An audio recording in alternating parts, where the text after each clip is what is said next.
Hey guys, Pedro here to tell you about the latest from Bewitcher, Spell Shock, out September 27th on Century Media Records. The album has 10 tracks, 40 minutes in length, and this is the band's fourth full-length studio album. They are an American black speed metal band. If you're a fan of the band, this album design is not going to surprise you. It's straight to the point, it's very compact. At times you could even say that it's a little bit narrow because of the fluidity that it has, because of how much movement it generates, and obviously also the overall length of the album doesn't overextend itself. It allows you to feel like when you get to the end of this record, you're ready to go back again to the beginning because perhaps you just didn't get enough. This is a quality that I've seen on every single Bewitcher record, and this album from a design standpoint stays very close to home. Now, once it comes into the sound, I felt like this album added a few nuances that, while not necessarily being new to the band, are perhaps a little bit better defined on this record. The first one is the overall vibe, the overall atmosphere that this record gives. This is a much darker album, or at least the darkness of the lyrics, of the sound, come to the forefront in a more defined way. It's easier to tell the ambiance of this record. It's easier to tell that a mysterious, a dark, somber vibe, almost creepy at times, that this record has coming into the forefront on every single song. Some tracks is a little bit easier to detect than others, but it's something that's present consistently across all 10 tracks. And then on the other side of that, you have almost a more analog, a more warm, a more live sound throughout the entire album. A more rock and roll driven record with more rock and roll driven riffs, giving still that raw feel that is something that it's normal to a Bewitcher record, but not raw to the point where the production takes a hit. I actually felt like the production on this record is perhaps the best one that I've seen on a Bewitcher album, because it really allows the sound to have all of these organic elements to it. It allows the sound to be very rich, to feel analog, like I said, to have almost a live in-studio vibe, so still have some of that edge, some of that roughness, but at the same time being very well defined so that you can get the most out of the guitars, out of the drums, out of the bass, and obviously out of the vocals. So it's a well put together record, an album that emphasizes the sense of darkness, the sense of evilness to a certain extent that exists throughout the entire record, while creating a more driven, a more direct, a more based rock and roll sound that I think works extremely well within the overall vibe that this album puts forward. It just kicks you in the nuts, song in and song out, in a very direct way. It doesn't hold its punches. It doesn't add anything that's unnecessary. It's a very stripped down to a certain degree style record with metal and rock and roll at its core, with the guitars driving that force. And the guitar sound on this album is really good. From the solos to the leads, the melodies, the overall heaviness, the speed that this album has. There's just a lot of great attributes when it comes to the guitar sound from beginning to end throughout the entire album. I enjoyed the fact that the guitars are one of the main catalysts of the drive, one of the main catalysts of the movement that the record has, but they're also one of the main catalysts in creating that ambiance, creating that dark atmosphere that the record has.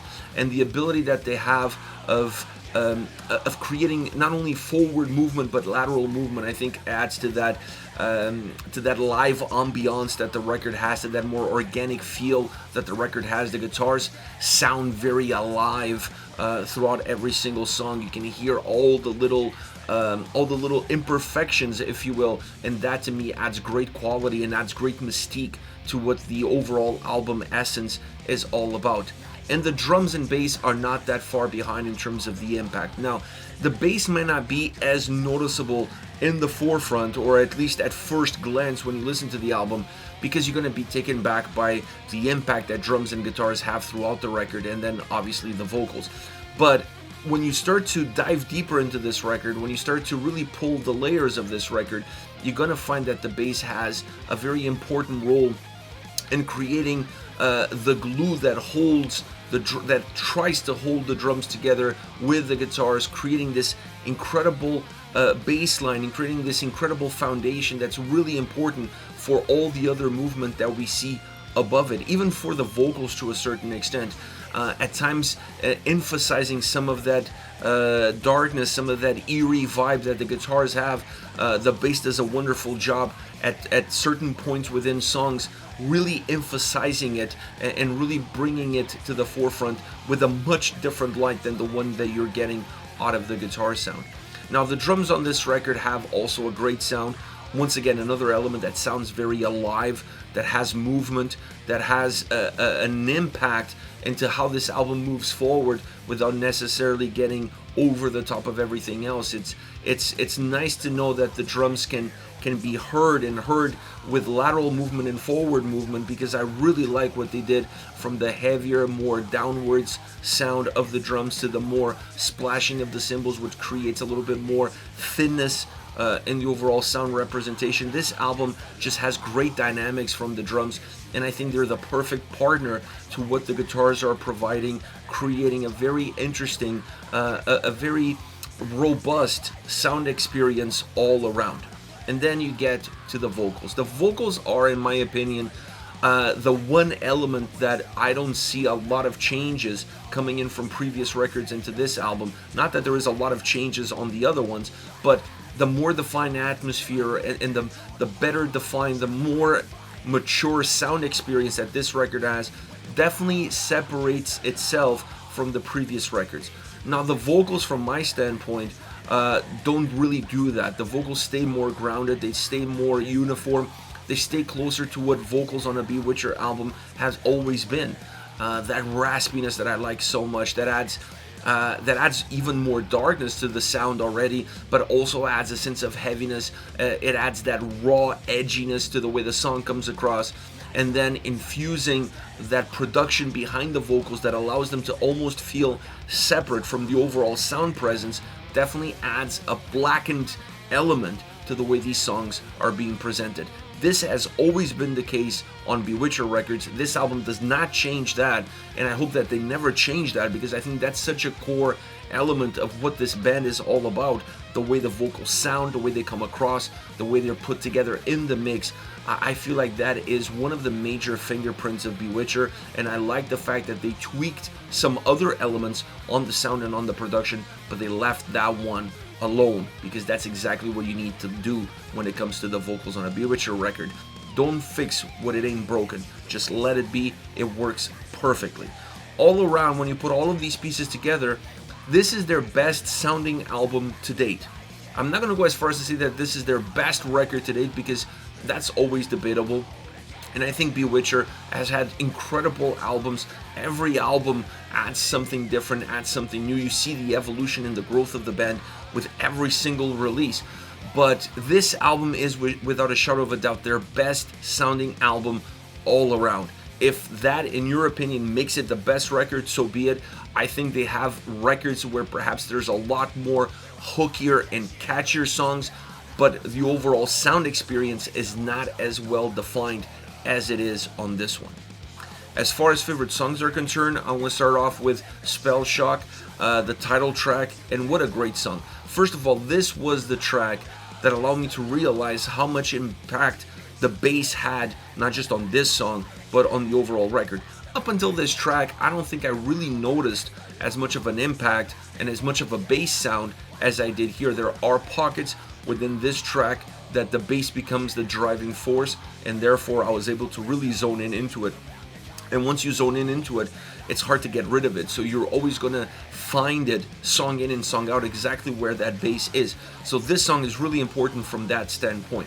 Then it has this great guitar sound that just rips, and the drums help keeping it all together. They help create a sense of compactness to the way the sound is presented. The vocals add to that dark atmosphere that the song has, and then it allows also for the guitars to be a little bit more dynamic, to have a little bit more life, and to really push this track forward. It's also a song that has a very hooky and catchy chorus. It's normally the norm with Bewitcher tracks, not as much on this record as in previous records, but on this track you definitely have a super hooky and catchy chorus.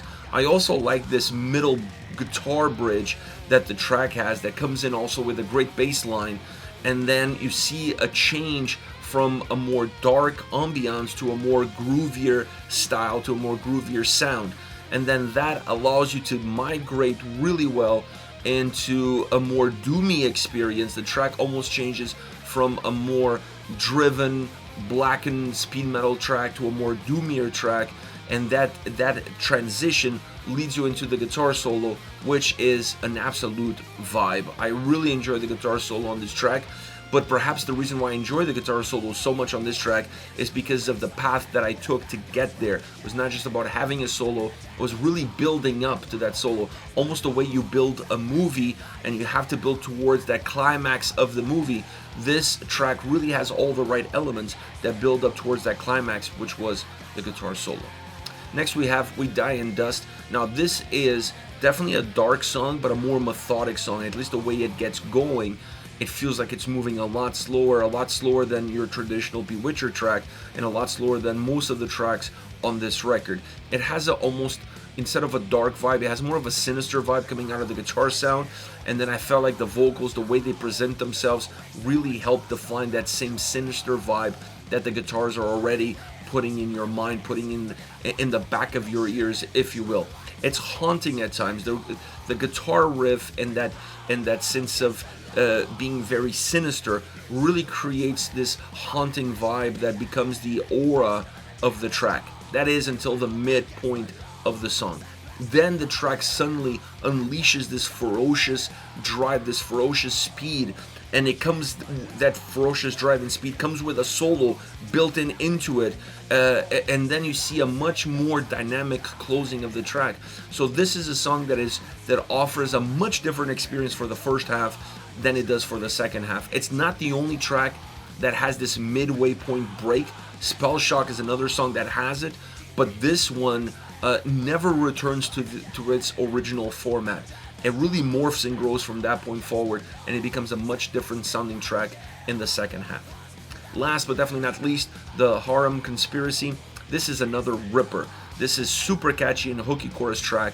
Perhaps one of the, outside of the singles, definitely one of the hookiest and catchiest songs on the record. I really love the fact that it feels more like a rock and roll song than it does a metal song. It has more of a straight up rock and roll guitar sound and guitar riff, and I really like the vocals and then the way they interact with that more rock and roll, that more simplistic sound, if you will, coming out of the guitars, more organic, more natural, more analog sound that has a great impact onto the track, that makes you feel like you're listening to it live.